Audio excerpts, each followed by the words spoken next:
зарегистрировано преступление, имеющее большой общественный резонанс. Это преступление произошло в ночь с 05 на 06 января. Примерно в час ночи трое молодых мужчин, жителей города Чедрлунга, двое из которых были в масках, проникли в домовладение,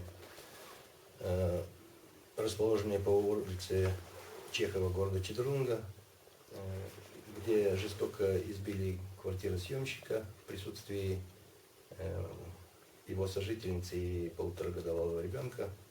Это гражданин, уроженец Киритлунги. Он проживал с семьей, в Чедрлунге снимал квартиру. Эти трое злоумышленников нанесли ему множество телесных повреждений различной степени, применяя при этом подручные предметы домашнего обихода, там стулья, вилки, ножи и тому подобное. От полученных травм потерпевший скончался на месте.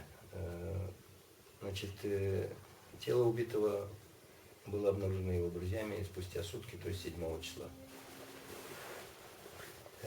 Характер, количество и характер телесных повреждений у трупа, их локализация,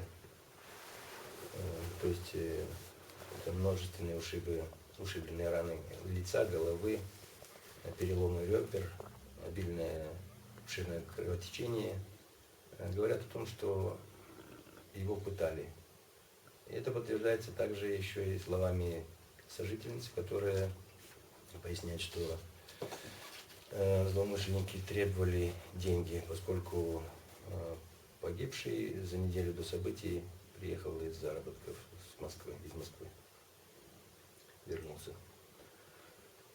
По данному происшествию Чедрлунским комиссариатом полиции было возбуждено уголовное дело по статье 145 УК Уголовного кодекса Республики Молдова, умышленное убийство.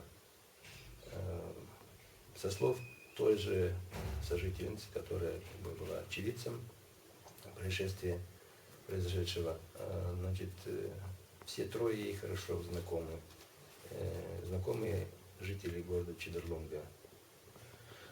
Она поясняет, что это был Колтуклу Артур Константинович, Генов Степан Иванович и Камашко Иван Сергеевич.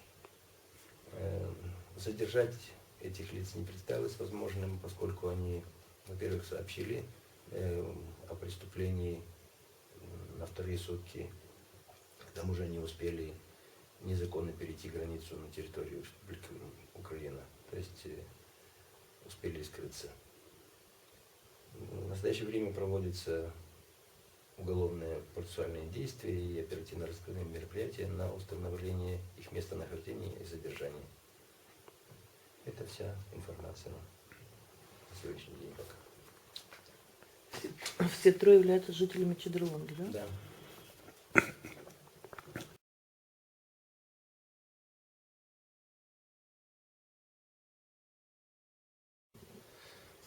После совершения она с ребенком, как она поясняет, вырвалась, то есть на тот момент убежала и ушла к знакомым своим. Там и находилась, но боялась сообщать куда-либо. Но даже не она обнаружила труп. Нет, обнаружили другие люди.